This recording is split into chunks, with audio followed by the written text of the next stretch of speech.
Warren Buffett is a name that inspires trust, admiration, and curiosity. To many, he is the greatest investor the world has ever seen. But his greatness is not just about the billions of dollars he has made. It is about how he made them. In a world where most investors chase short-term gains, Buffett chose patience. In a market filled with noise, he chose silence and clarity. And, in an environment where fear and greed control decisions, he chose calm and discipline. The story of Warren Buffett is not only about financial success, it is also about a philosophy of life.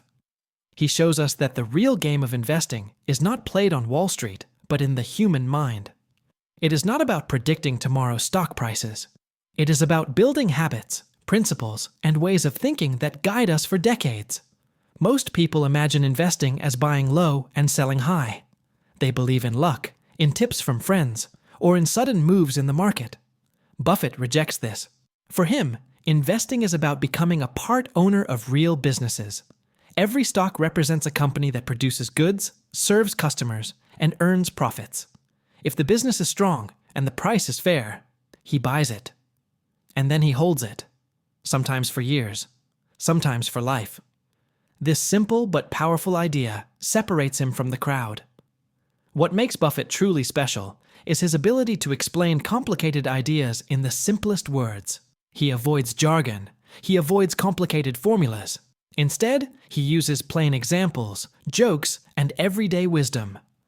When asked about his strategy, he once said, "I like businesses I can understand." This is not just humility. It is the foundation of his success. Understanding means clarity. Clarity means confidence. And confidence means you can stand strong when others panic. Robert Hagstrom, the author of this book, studied Buffett carefully. He discovered that Buffett's greatness does not come from secret formulas hidden from the world. It comes from a few timeless principles. These principles are simple, but not easy. Anyone can understand them. But only the patient, disciplined, and rational can practice them consistently. This is why Buffett says that investing is not a game of intelligence, but a game of temperament. You do not need to be a genius to succeed. You just need the right mindset. This book will take us through Buffett's world step by step. We will learn about his early education and the mentors who shaped him. We will see how he transformed a weak textile company into the mighty Berkshire Hathaway. We will explore his famous investment guidelines. These guidelines cover the quality of the business, the honesty of management, the strength of finances, and the importance of buying at the right value. We will study how he manages his portfolio with focus rather than endless diversification. And finally, we will understand his psychology, his ability to remain independent, and why he is called an unreasonable man. The goal of this journey is not to copy Buffett's investments. The goal is to learn how he thinks. By the end of this book, you will see that the Warren Buffett way is not about picking the right stock today. It is about creating a lifetime habit of rational decision-making. And once you build this mindset, you will not only become a better investor, you will also become a better thinker in life. Now let us begin the journey. To understand Warren Buffett, we must first see why he is considered the greatest investor of all time. This is where our story starts. Chapter 1. The world's greatest investor. When people talk about wealth and success, many names come to mind. There are celebrities, entrepreneurs, and billionaires who made fortunes through different paths. But when the subject is investing, one name rises above all others: Warren Buffett. For decades, he has been admired, studied, and sometimes even worshipped as the greatest investor of all time. The remarkable thing about Buffett's success is not only the size of his fortune, it is also the method he used to build it. Unlike many who chase short-term profits, Buffett has always taken the long view. He never treated stocks as lottery tickets or gambling chips. For him, each stock represented a piece of a real business, and he believed that by owning great businesses for the long term, wealth would naturally follow. Buffett's results prove his philosophy. Through Berkshire Hathaway, his company, he has achieved returns that no mutual fund or Wall Street firm could consistently match. Investors who trusted him decades ago have seen their wealth grow beyond imagination. In fact, $100 invested with Buffett in the early days would be worth millions today. This record is not the result of luck or magic. It is the result of discipline, patience, and clear thinking. What sets Buffett apart from most investors is his temperament. Markets go through wild swings of fear and greed. When others rush in excitement, Buffett stays calm. When others panic, he looks for opportunities. This ability to remain rational when the world loses its head is his true superpower. As he famously says, "Be fearful when others are greedy, and greedy when others are fearful." This simple line reflects decades of wisdom. Another unique quality of Buffett is his simplicity. In a financial world filled with complex formulas, high-speed trading, and endless predictions, Buffett sticks to the basics. He reads company reports, studies managers, and asks himself whether the business makes sense. If he cannot understand how a company makes money, he simply avoids it. This humility, this focus on clarity, has saved him from countless mistakes that trap other investors. Buffett also sees investing as a moral responsibility. He does not believe in tricking markets or speculating wildly. He buys businesses that provide value to society. He partners with honest managers who treat shareholders fairly. This ethical foundation has built not only financial success, but also respect. People trust Buffett because he has always acted with transparency and fairness. The media often calls him the Oracle of Omaha. This nickname reflects not just his wisdom, but also his down-to-earth lifestyle. Despite being one of the richest men in the world, Buffett still lives in the same house he bought in 1958. He enjoys simple pleasures, like playing bridge, drinking cherry cola, and eating hamburgers. This lifestyle shows that his joy is not in showing off wealth, but in the game of investing itself. The reason this chapter calls him the world's greatest investor is not because he is the richest. It is because he represents a way of thinking that anyone can learn. You do not need billions to start. You do not need advanced formulas. You need patience, discipline, and the courage to be different. Buffett has shown the world that greatness in investing comes from character, not complexity. As we move forward, the question naturally arises: how did Warren Buffett become this remarkable investor? What experiences shaped his thinking? What lessons did he learn in his early years that gave him the foundation to build an empire? To answer these questions, we must look into his past. We must study the early education of Warren Buffett. That is the story of the next chapter. Chapter 2: The Education of Warren Buffett. Every great story has a beginning. For Warren Buffett, the seeds of greatness were planted in his childhood. Born in Omaha, Nebraska in 1930, he grew up during the Great Depression. Money was scarce, but curiosity was not. As a boy, Warren showed a sharp interest in numbers, patterns, and above all, business. At an age when most children played games, Warren was busy experimenting with money-making ideas. He sold chewing gum and Coca-Cola door to door. He delivered newspapers. He set up pinball machines in barbershops with a friend. These small ventures gave him a taste of profits and losses. And more importantly, they taught him how businesses worked. By the time he was a teenager, Warren was not only earning money, but also saving and reinvesting it. One of his early fascinations was the stock market. He would spend hours at the local brokerage office watching the ticker tape. At just 11 years old, he bought his first stock, 3 shares of City Service. The experience was both thrilling and educational. He bought at $38, saw the stock fall to $27, panicked, and sold at $40. Soon after, the stock rose above $200. From this painful lesson, Warren realized the importance of patience. It was a mistake he promised himself never to repeat. Education played a key role in shaping Buffett. He attended the Wharton School of Business and later graduated from the University of Nebraska. But the true turning point came when he read The Intelligent Investor by Benjamin Graham. This book changed his life. Graham introduced him to the concept of value investing. The idea was simple but powerful. Buy a stock only when it sells for less than its true worth, and always demand a margin of safety. This became the cornerstone of Buffett's philosophy.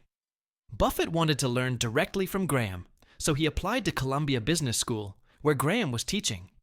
There, he absorbed lessons not only about finance, but also about discipline and rationality. Graham showed him that investing was not about predicting the future. It was about analyzing the present and finding opportunities that others overlooked. Buffett later described Graham as his intellectual father. But Buffett's education did not stop with Graham. He discovered another mentor, Philip Fisher. While Graham taught him the numbers, Fisher taught him the importance of people. Fisher emphasized studying the quality of management, the culture of the company, and its potential for long-term growth. Buffett blended Graham's rigorous logic with Fisher's visionary insight. From this combination came his unique approach to investing. Even outside formal education, Buffett was a student of life. He read constantly, devouring newspapers, financial reports, and biographies. He once said, "I just sit in my office and read all day." This habit of lifelong learning gave him a wide perspective. He believed knowledge compounded just like money. The more you learn, the more you can earn. By his mid-20s, Buffett had already developed a strong foundation. He had the discipline of Graham, the imagination of Fisher, and the curiosity of his younger self. These qualities prepared him for the next phase of his journey, when he would begin to shape the company that became his greatest masterpiece. To truly understand Buffett's rise, we must look at the early days of Berkshire Hathaway, the company that started as a struggling textile business but became the vehicle for his empire. That story begins in the next chapter. Chapter 3. Our main business is insurance. The early days of Berkshire Hathaway. When people hear the name Berkshire Hathaway today, they think of one of the most powerful companies in the world. It owns businesses like Geico, Dairy Queen, and See's Candies. It holds huge investments in Coca-Cola, Apple, and American Express. But the story of Berkshire began in a very different way. It started as a struggling textile company in New England. In the early 1960s, Warren Buffett noticed Berkshire Hathaway. It was not a glamorous business. It made textiles, a tough industry already facing decline. But Buffett was a value investor trained by Benjamin Graham. He saw that the company's stock was trading below the value of its assets. In other words, the market was underestimating its worth. So Buffett began buying shares. Eventually, after a disagreement with the management, he took control of the company. At first, Buffett thought he could turn the textile business around. He tried new strategies, invested in equipment, and worked with the managers. But the industry was too weak. Competition from cheaper overseas producers made it impossible to survive. Buffett realized he had made a mistake. But unlike most people, he did not cling to a failing business. Instead, he used Berkshire Hathaway as a holding company, a shell he could use to buy other businesses. This decision changed the future of investing forever. The most important step came when Buffett discovered the power of insurance. In 1967, Berkshire bought National Indemnity, a small insurance company. To most people, insurance is a boring business, but to Buffett, it was a gold mine. Insurance companies collect premiums from customers. They pay claims later, sometimes years later. In the meantime, they hold the money. This pool of money is called float. Float can be invested. If invested wisely, it can create enormous profits. Buffett understood this better than anyone. With insurance float, he suddenly had billions of dollars available to invest.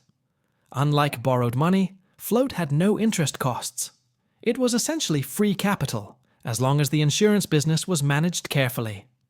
This became the engine of Berkshire Hathaway. The textile business faded away, but the insurance business grew and grew. Buffett later said, "Our main business is insurance." And with that, Berkshire was transformed. Through the insurance model, Buffett gained permanent capital. He was not forced to sell investments quickly. He could think in decades instead of months. This long-term horizon gave him a huge advantage over Wall Street traders who lived from quarter to quarter. He could wait patiently for the right opportunity, and when it came, he could act with massive firepower. The success of insurance also showed another side of Buffett's genius. he had the ability to see value in places others ignored. Most investors wanted glamorous technology companies or fast-growing industries. Buffett built his empire on something boring but stable. It was not flashy, but it was powerful. By the 1970s, Berkshire Hathaway was no longer just a textile company. It was becoming an investment machine. Buffett had a platform to buy great businesses and hold them forever. He was ready to apply his philosophy of business ownership on a larger scale. The question now was simple but profound. How should an investor decide what business to buy? What principles should guide such decisions? Buffett had clear answers, and he began to form his famous set of investment guidelines. To understand these rules, we must move forward. The next chapter explains how Warren Buffett thinks about buying a business. Chapter 4. Buying a Business. For Warren Buffett, investing has never been about trading pieces of paper or chasing stock price movements. It has always been about buying a business. This simple idea shaped everything he did. When he looked at a stock, he did not see numbers flashing on a screen. He imagined the actual company behind it. He asked himself, would I be happy owning this business, even if the stock market closed for 10 years? If the answer was yes, then he considered it worth buying. Buffett believed that when you buy a stock, you should think like a business owner, not a speculator. Owners care about long-term results. Speculators care about short-term price changes. Owners study the fundamentals of the business. Speculators chase rumors, trends, and predictions. Buffett chose the owner's mindset, and this gave him a strong advantage. But what kind of businesses did he want to buy? The first rule was clarity. He only invested in businesses he could understand. If he did not understand how the company made money, he simply passed. This is why he avoided many fashionable industries, like high-tech startups, even when others were making fortunes. He admitted openly, I do not understand them. This honesty protected him from costly mistakes. The second rule was durability. He wanted companies with a strong and lasting competitive advantage. This is what he called an economic moat. Just as a castle is protected by a moat, a good business is protected by something that keeps competitors away. It could be a strong brand, like Coca-Cola. It could be low costs, like Geeko. It could be a unique product, like See's Candies.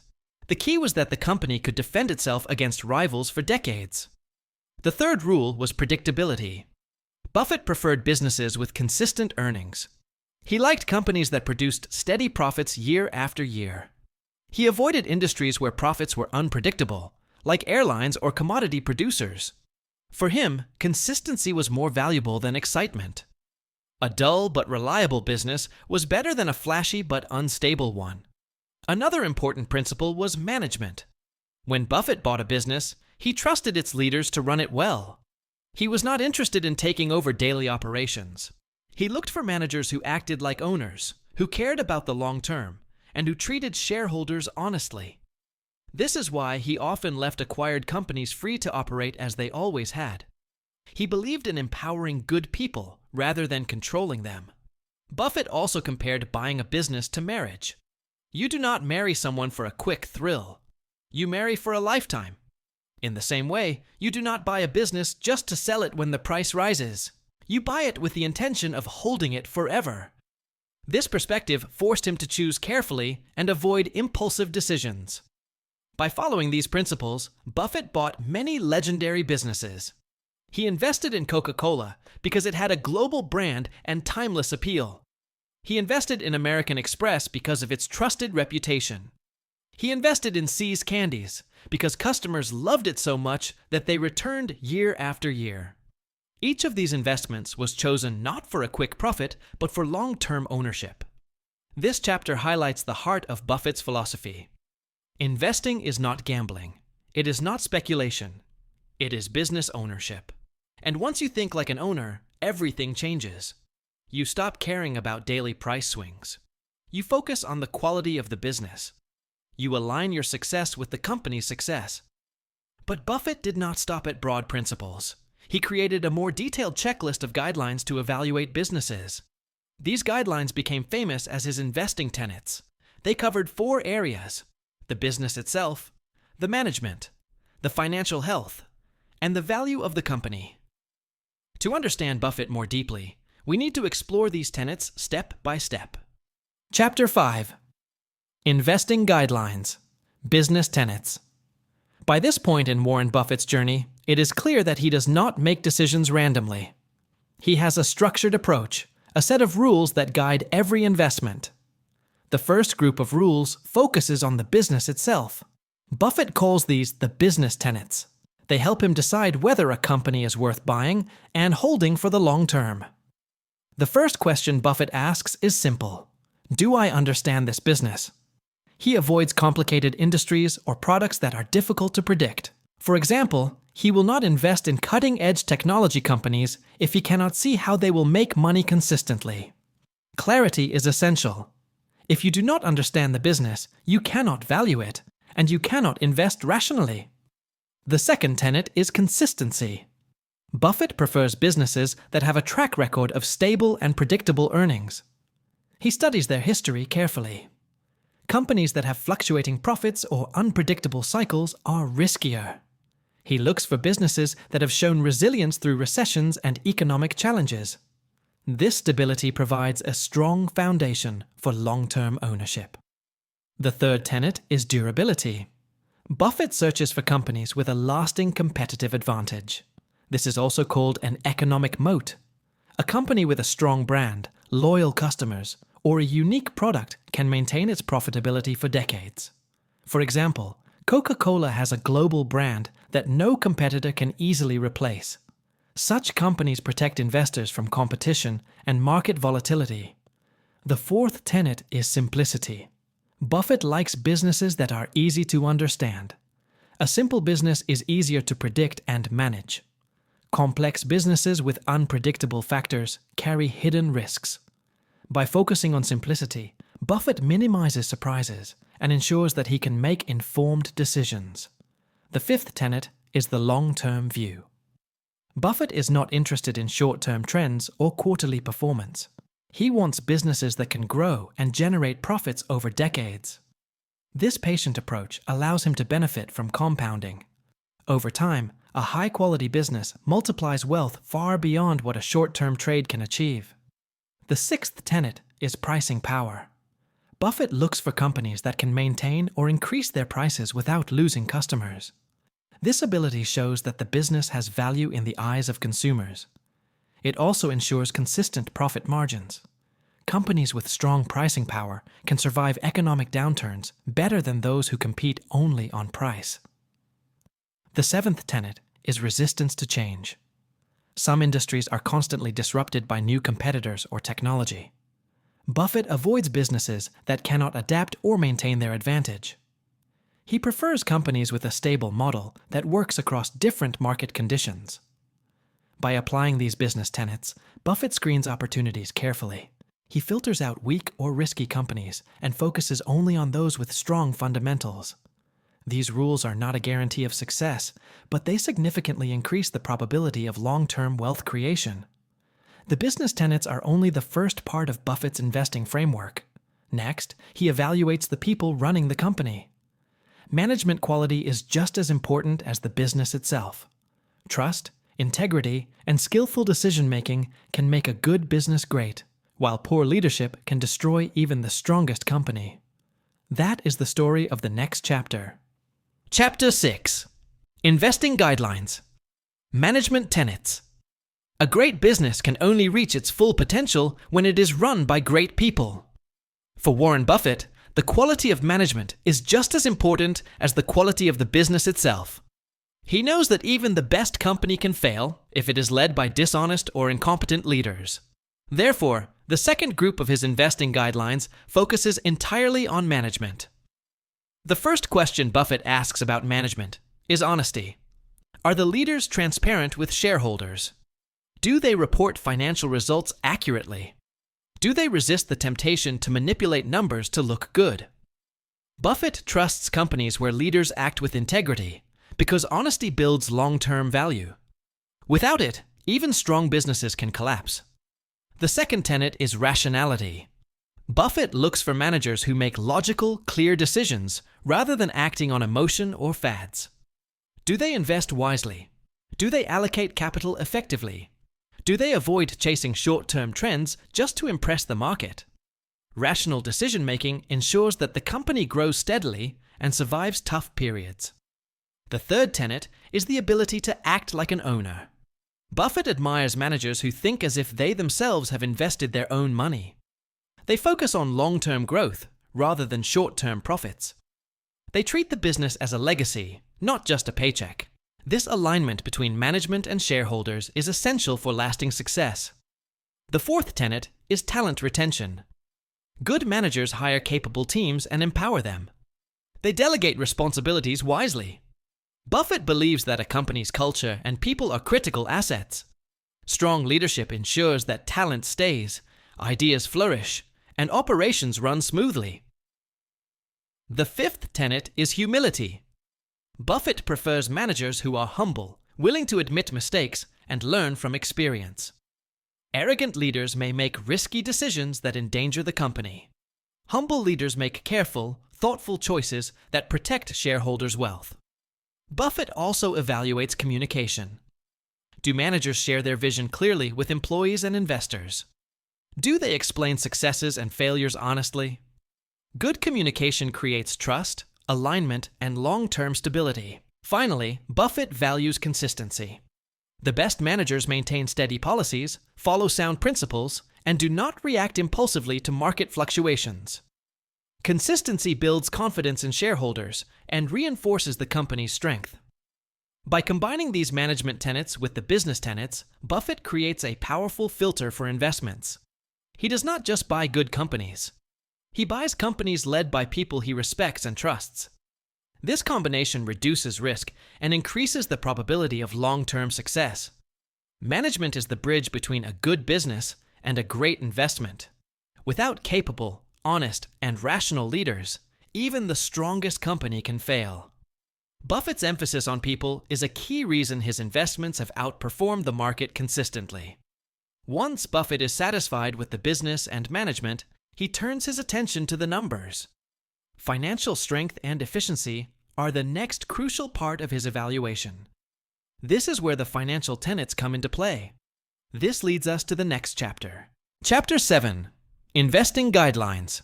Financial Tenets. After evaluating the business and its management, Warren Buffett turns his attention to the company's financial health. Numbers reveal the strength, efficiency, and sustainability of a business. Buffett calls these rules the financial tenets. They help him determine whether the company is strong enough to generate long-term profits. The first tenet is return on equity. Buffett wants to know how much profit the company generates compared to the money invested by shareholders. A high return on equity shows that the business uses capital efficiently. It also indicates strong profitability. Companies with consistently high returns are more likely to grow steadily over time. The second tenet is profit margin. Buffett examines whether the company earns good profits from its sales. High margins indicate pricing power, operational efficiency, and the ability to weather economic challenges. A company that consistently maintains healthy margins is more reliable than one with fluctuating profits. The third tenet is debt. Buffett prefers companies with low or manageable debt. High debt can amplify profits in good times, but can destroy a business during economic downturns. He looks for businesses that can survive recessions without being forced to borrow excessively. Financial strength reduces risk and provides flexibility for growth. The fourth tenet is cash flow. Profits alone are not enough. Buffett examines how much actual cash a business generates. Cash flow allows a company to reinvest in growth, pay dividends, and withstand unexpected challenges. Strong cash flow is a sign of a healthy and stable business. The fifth tenet is financial consistency. Buffett values companies with steady earnings growth. Volatile profits may indicate risk or weak management. Consistency in financial performance reflects operational strength and predictability. The sixth tenet is simplicity in accounting. Buffett avoids companies that use complex accounting techniques to hide problems or exaggerate profits. He prefers transparency and clarity in financial statements. If the numbers cannot be trusted or understood, he will not invest. Finally, Buffett considers the overall capital structure. He evaluates how the company raises money, how it invests it, and how efficiently it deploys its resources. A sound capital structure ensures that the company can grow responsibly without exposing shareholders to unnecessary risk. By applying these financial tenets, Buffett ensures that the businesses he invests in are not only high quality, but also financially resilient. He combines this analysis with the business and management tenets to form a complete view. Only when a company passes all these filters does he consider the next step, its value. Valuation is the final piece of Buffett's investment puzzle. No matter how great a business is, paying too much for it can destroy returns. Buffett's value tenets help him determine the intrinsic worth of a company and whether the price is reasonable. This leads us to the next chapter. Chapter 8. Investing Guidelines. Value Tenets. After examining the business, its management, and its financial health, Warren Buffett focuses on the final piece of his investment framework: value. A great company is only a good investment if it can be purchased at the right price. Buffett calls these rules the value tenets. They help him determine whether the market price reflects the true worth of a company. The first tenet is intrinsic value. Buffett calculates the real worth of a business based on its future cash flows, assets, and earning potential. This value is independent of the market's current price. It is the underlying economic reality of the company. By comparing intrinsic value to market price, Buffett identifies opportunities where the stock is undervalued. The second tenet is margin of safety. Even the best calculations can be wrong. To protect himself, Buffett looks for a significant gap between intrinsic value and the price he pays. This margin reduces risk and provides room for error. It is one of the most important principles he learned from Benjamin Graham. The third tenet is patience. Value investing is not about quick profits. It is about waiting for the right price to appear. Buffett often sits on cash for years, waiting for an opportunity where a quality business can be bought at a reasonable price. This discipline separates successful investors from speculators. The fourth tenet is price relative to long-term prospects. Buffett does not just look at current earnings or assets. He evaluates the company's potential to generate profits over the next 10, 20, or even 30 years. A stock may seem expensive today, but if it grows consistently, it may still be undervalued. The fifth tenet is avoid speculation. Buffett rejects the temptation to buy popular stocks simply because others are excited about them. He focuses on value, not trends. Investing is not gambling, and excitement should never replace analysis. The sixth tenet is conservatism. Buffett prefers to underestimate future growth rather than overestimate it. By being conservative, he avoids overpaying and reduces risk. This cautious approach ensures that even when markets behave unpredictably, the investment remains sound. The seventh tenet is focus on long-term compounding.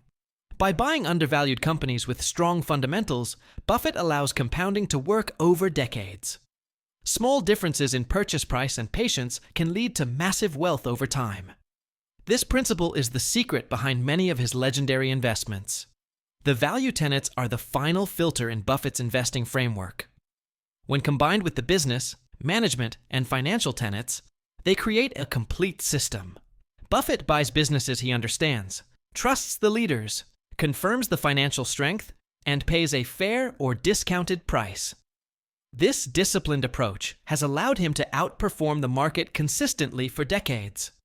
Once Buffett secures a company at the right value, he considers additional opportunities.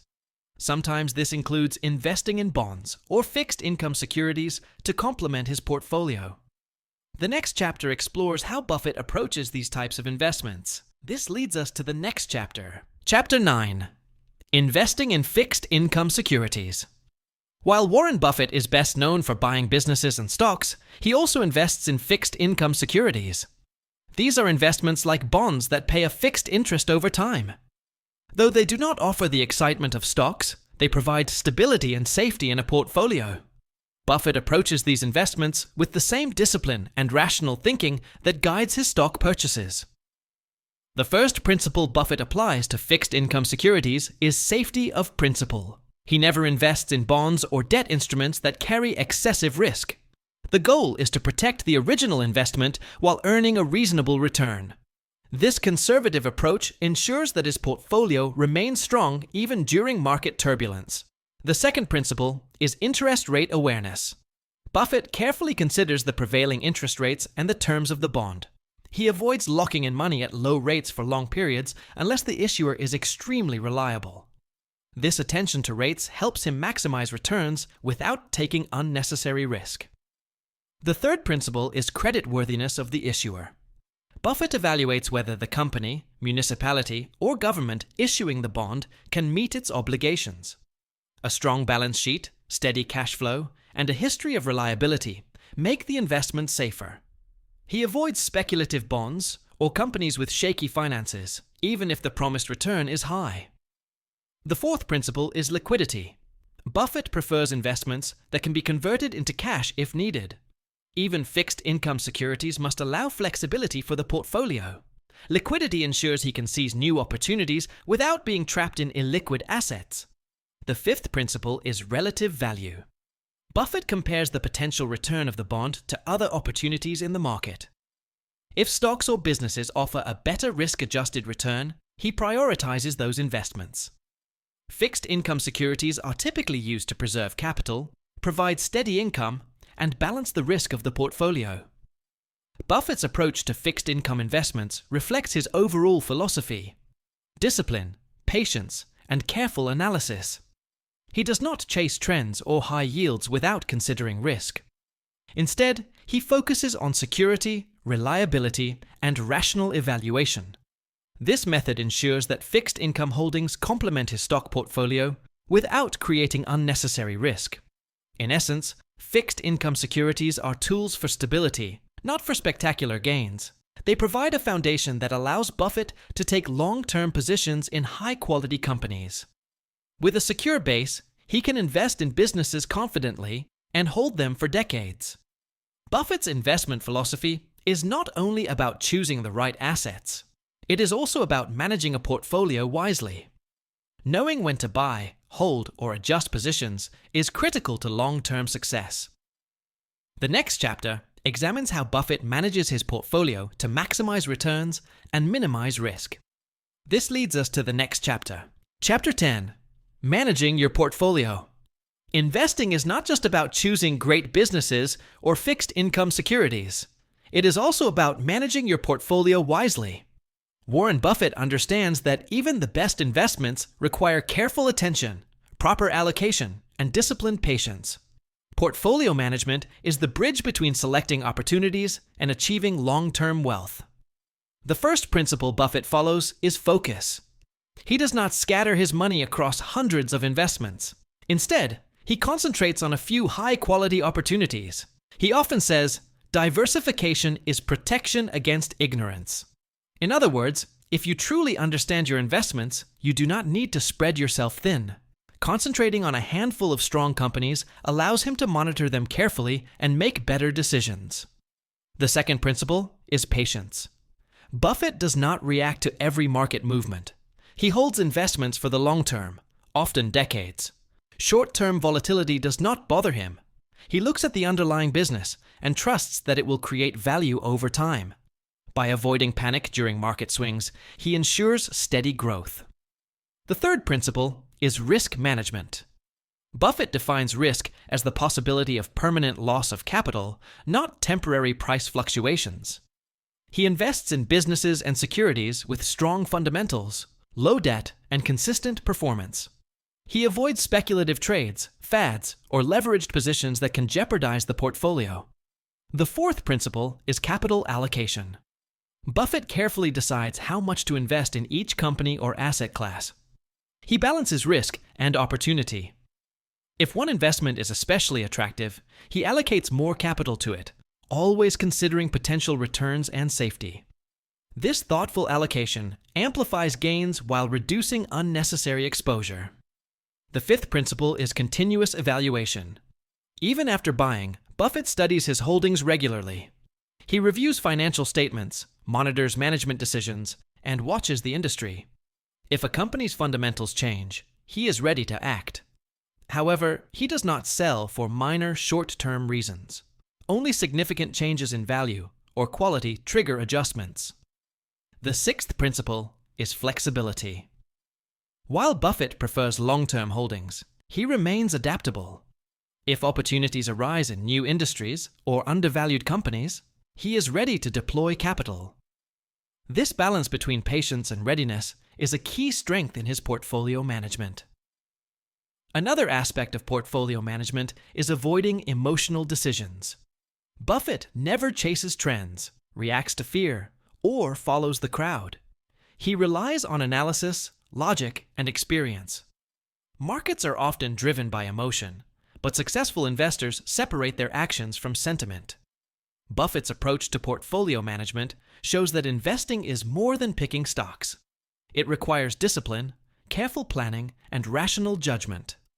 By focusing on quality, controlling risk, and maintaining patience, he has been able to grow wealth consistently over decades. Once the portfolio is set and managed properly, there is another factor that becomes critical: psychology. Understanding how emotions affect investing can make the difference between success and failure. The next chapter explores the psychology of money and how Buffett masters it. Chapter 11. The Psychology of Money. Warren Buffett often says that investing is simple but not easy. The difference lies in psychology. Understanding human behavior, both your own and others, is crucial for financial success. The psychology of money is the next frontier in Buffett's investing wisdom. The first principle is emotional control. Most investors make mistakes because of fear or greed. When the market crashes, panic can lead to selling great businesses at low prices. When stocks rise, greed can tempt investors to buy overpriced companies. Buffett avoids both extremes. He remains calm, rational, and disciplined. He buys when others panic and waits when others chase trends. The second principle is patience. Buffett often waits years for the right opportunity. He does not act impulsively. Investing is not a race, it is a marathon. The compounding power of money works best over decades, not days. Patience allows value to be recognized by the market over time. The third principle is independent thinking. Buffett does not follow the crowd. He studies facts, analyzes data, and makes decisions based on reasoning. Markets are often driven by emotion and speculation. By thinking independently, he avoids mistakes caused by hype or fear. The fourth principle is understanding human nature. Investors often make predictable mistakes: overconfidence, chasing trends, or underestimating risk. Buffett studies these behaviors to protect himself. He knows that market cycles are emotional, but disciplined investors can take advantage of these cycles. The fifth principle is focusing on long-term value. Buffett ignores short-term noise. He looks at businesses, not stock prices. He evaluates companies based on their ability to generate cash and grow over decades. By prioritizing value over price, he reduces stress and improves decision-making. Another important aspect is humility. Buffett knows he is not always right. He acknowledges mistakes and learns from them. This humility allows him to adapt, avoid repeating errors, and maintain a strong portfolio. Buffett also emphasizes simplicity. He avoids complicated strategies, derivatives, and leverage that can create hidden risks. Simple, well-understood investments reduce stress and minimize errors caused by misunderstanding.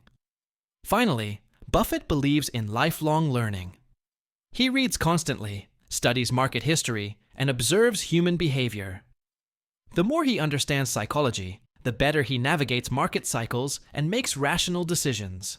His mastery of emotions gives him an edge over investors who are driven by impulses. The psychology of money shows that investing is as much about self-control as it is about analysis. Discipline, patience, independent thinking, humility, and understanding human nature are essential. With the right mindset, even average investors can achieve extraordinary results. While psychology guides behavior, some people take thinking to an extreme. Buffett calls these people the unreasonable men, those who challenge conventions, take risks, and sometimes redefine industries. The next chapter explores how the unreasonable man shapes opportunities and markets. Chapter 12: The Unreasonable Man. Warren Buffett often contrasts two types of people, the reasonable and the unreasonable. The reasonable man accepts the world as it is. He follows rules, avoids risks, and tries to fit in. The unreasonable man challenges conventions, takes calculated risks, and creates extraordinary opportunities. Buffett believes that investing sometimes requires being a little unreasonable. The first principle of the unreasonable man is vision. He sees possibilities where others see obstacles. He is willing to invest in ideas and businesses that may seem unconventional. Buffett himself has bought companies that others overlooked or considered boring. By thinking differently, he finds value where others cannot. The second principle is courage. The unreasonable man acts when others hesitate. He buys when others sell out of fear. He holds when others panic. Courage allows him to seize opportunities that require patience and conviction. Buffett demonstrates this by investing in quality businesses during market downturns. The third principle is persistence. Challenges and failures are inevitable. The unreasonable man does not give up when the path is difficult. He studies mistakes, adapts, and continues toward long-term goals. Buffett's decades-long success shows the power of persistence combined with careful analysis. The fourth principle is discipline. Being unreasonable does not mean acting recklessly. Buffett is extreme in his discipline. He follows strict rules, analyzes carefully, and avoids impulsive decisions. His unreasonableness is controlled, purposeful, and focused. The fifth principle is independence. The unreasonable man trusts his own judgment rather than following the crowd. He is not swayed by popular opinion, market trends, or media hype. Buffett famously avoids speculation and focuses on his own analysis. This independence often leads to extraordinary returns. The unreasonable man also embraces long-term thinking. He is willing to wait for decades to see the results of his actions. Patience combined with persistence magnifies the impact of good decisions. Buffett's investments in companies like Coca-Cola and American Express demonstrate this principle perfectly. Finally, the unreasonable man challenges conventional wisdom. He asks questions that others ignore. He is curious, reflective, and analytical. Buffett constantly searches for value in places others dismiss. This mindset allows him to uncover hidden opportunities and build lasting wealth. In summary, the unreasonable man is not reckless, but disciplined and visionary. He combines courage, persistence, and independent thinking to achieve what most people cannot. Buffett's career shows that controlled unreasonableness is a key ingredient of extraordinary investing. By studying Buffett's life, philosophy, and investing rules, we see that success is not magic. It is a combination of understanding businesses, trusting capable management, analyzing finances, valuing companies correctly, managing emotions, and sometimes being a little unreasonable. These lessons are timeless and applicable to investors and thinkers everywhere. This concludes the journey through Warren Buffett's investing wisdom. If you enjoyed discovering the timeless wisdom of Warren Buffett and want to continue learning the secrets of investing, wealth, and the psychology behind money, make sure to subscribe. Subscribing ensures you never miss a story that could change the way you think about money, business, and life itself. Your journey towards smarter investing and financial freedom can start today. Stay curious, stay disciplined, and let these lessons guide you forward.